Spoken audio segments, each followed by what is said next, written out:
राधे राधे। आज हम श्रवण करेंगे कि भगवान शंकर क्या हैं। इसका भाग 2 में हम भगवान शंकर के बारे में जानेंगे कि भगवान शंकर का क्या तात्पर्य है। चैनल पे नए हैं तो चैनल को सब्सक्राइब करके ऑल पे सिलेक्ट करें ताकि आपके पास आने वाली सभी वीडियो का नोटिफिकेशन मिल जाए। भगवान शंकर के 3 नेत्र हैं।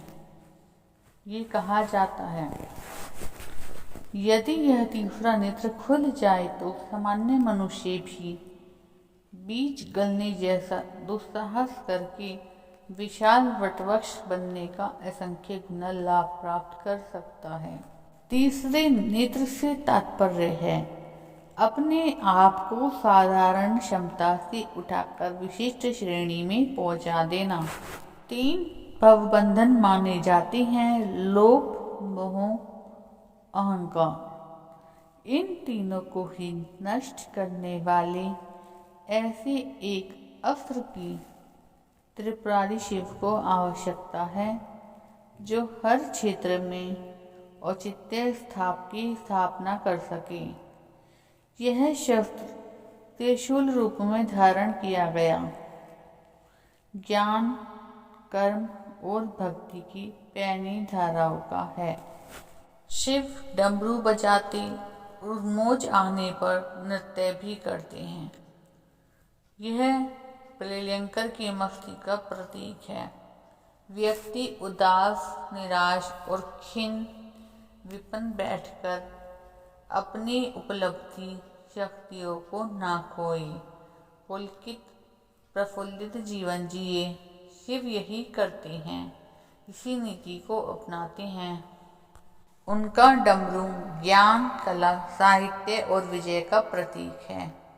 वह पुकार पुकार कर कहता है कि शिव कल्याण की देवता हैं। उनके विचारों रूपी खेत में कल्याणकारी योजनाओं के अतिरिक्त और किसी वस्तु की उपज नहीं होती। विचारों में कल्याण की समुद्री लहरें हिलोरे लेती हैं। उनके हर शब्द में सत्यम शिवम की ही ध्वनि निकलती है। डमरू से निकलने वाली सात्विकता की ध्वनि सभी को मंत्रमुग्ध सा कर देती है और भी उनके समीप आता है उसे अपना बना लेती है। शिव का आकार लिंग स्वरूप भी माना जाता है। उसका अर्थ यह है कि सृष्टि साकार होते हुए भी उसका आधार आत्मा है। ज्ञान की दृष्टि से उसके भौतिक सौंदर्य का कोई बड़ा महत्व नहीं है। मनुष्य को आत्मा की उपासना करनी चाहिए, उसी को ज्ञान प्राप्त करना चाहिए जो निराकार और साकार में भेद न कर सके।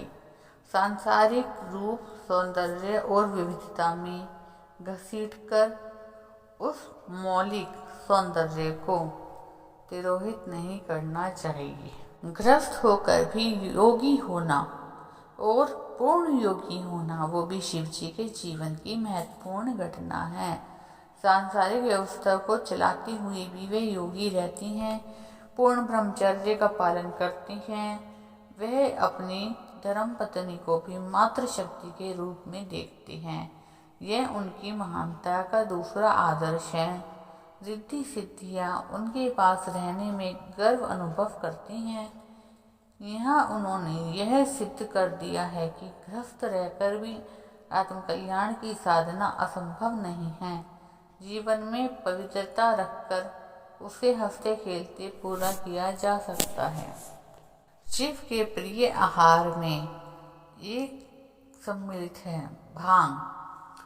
भांग का अभिप्राय है भंग अर्थात विच्छेद, विनाश, माया और जीव की एकता का भंग, अज्ञान आवरण का भंग, संकीर्ण स्वार्थपरता का भंग, कषाय कल्मशों का भंग। यही है शिव का रुचिकर आहार।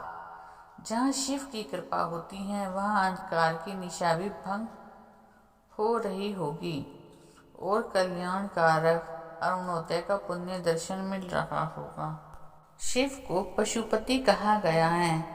पशुत्व की परिधि में आने वाली दुर्भावनाओं और दुष्प्रवृत्तियों का नियंत्रण करना पशुपति का काम है। नर पशु के रूप में रह रहा जीव जब कल्याणकर्ता शिव की शरण में आता है तो सहज ही पशुता का निराकरण हो जाता है। क्रमशः मनुष्यत्व और देवत्व विकसित होने लगता है। महामृत्युंजय मंत्र में शिव को त्र्यंबकम और सुगंधि पुष्टिवर्धनम कहा गया है। विवेक दान को त्रिवर्ग कहते हैं। ज्ञान, कर्म और भक्ति भी त्र्यंबकम है। इस त्रिवर्ग को अपनाकर मनुष्य का व्यक्तित्व प्रत्येक दृष्टि से परिपुष्ट और परिपक्व होता है। उसकी समर्थता और संपन्नता बढ़ती है। साथ ही श्रद्धा, सम्मान भरा सहयोग उपलब्ध करने वाली यशस्वी उपलब्धियां भी करत लगत होती हैं। यही सुगंध है। गुण, कर्म, स्वभाव की उत्कृष्टता का प्रतिफल यश और बल के रूप में प्राप्त होता है। इसी रहस्य का उद्घाटन महामृत्युंजय मंत्र में विस्तार पूर्वक किया गया है। देवताओं की शिक्षाओं और प्रेरणाओं का मूर्तमान करने के लिए अपने ही हिंदू समाज में प्रत्येक पूजा की व्यवस्था की गई है। जितने भी देवताओं के प्रतीक हैं उन सबके पीछे कोई ना कोई संकेत भरा पड़ा है, प्रेरणाएं और दिशाएं भरी पड़ी हैं। अभी भगवान शंकर का उदाहरण दे रहा था। आपको यह कह रहा था कि सारे विश्व का कल्याण करने वाले शंकर जी की पूजा और भक्ति के पीछे जिन सिद्धांतों का समावेश है हमको उन्हें सीखना चाहिए था, जानना चाहिए था, जीवन में उतारना चाहिए था। लेकिन हम उन सब बातों को भूलते हुए चले गए, केवल चिन्ह पूजा तक सीमित रह गए। विश्व कल्याण की भावना को हम भूल गए, जिसे शिव शब्द के अर्थों में बताया गया है। शिव माने कल्याण। कल्याण की दृष्टि रख करके हमको कदम उठाने चाहिए और हर क्रियाकलापों को सोचने के तरीके का निर्माण करना चाहिए। यह शिव शब्द का अर्थ होता है सुख हमारा कहाँ है यह नहीं, वरन कल्याण हमारा काम है। कल्याण को देखने की अगर हमारी दृष्टि पैदा हो जाए तो हम कह सकते हैं कि हमने भगवान शिव के नाम का अर्थ जान लिया। ओम नमः शिवाय का जप तो किया, लेकिन शिव शब्द का मतलब क्यों नहीं समझा। मतलब समझना चाहिए था और तब जप करना चाहिए था, लेकिन हम मतलब को छोड़ते चले जा रहे हैं। और बाह्य रूप को पकड़ते चले जा रहे हैं। ऐसे काम बनने वाला नहीं है। हिंदू समाज के पूज्य जिनकी हम दोनों वक्त आरती उतारते हैं, जप करते हैं, शिवरात्रि के दिन पूजा और उपवास करते हैं, ना जाने क्या क्या प्रार्थनाएं करते हैं और कराते हैं। क्या वे भगवान शंकर हमारी कठिनाइयों का समाधान नहीं कर सकते? क्या हमारी उन्नति में सहयोग नहीं दे सकते? भगवान को देना चाहिए। हम उनके प्यारे हैं, उपासक हैं, हम उनकी पूजा करते हैं। अगर पात्रता हमारी विकसित होती चली जाएगी तो वे लाभ भी मिलते चले जाएंगे जो भगवान के शंकर के भक्तों को मिलने चाहिए। जो सारे जगत को अपने भीतर लीन कर लेते हैं वे ही भगवान शिव हैं। शिव निर्मल स्तोत्र में एक जगह लिखा था, महासमुद्र रूपी शिव जी का एक अखंड पर तत्व है। इनकी अनेक विभूतियां अनेक नामों से पूजी जाती हैं। यही सर्वशक्तिमान है। यही अव्यक्त व्यक्त रूप से क्रमशः सगुण ईश्वर और निर्गुण ब्रह्म कहे जाते हैं। यही परमात्मा, जगतात्मा, शंकर, रुद्र आदि नामों से संबोधित किए जाते हैं। ये भक्तों को अपनी गोद में रखने वाले आशुतोष हैं। यही त्रिविधि तापों का शमन करने वाले हैं। यही वेद और प्रणव के उद्गम हैं। इन्हीं को वेदों ने नीति नीति कहा है। साधन पथ में यही ब्रह्म वादियों के ब्रह्म, सांख्य मत वाली लंबियों के पुरुष और योग पथ में आरूढ़ होने वालों की प्रणव और अर्धमात्रा हैं।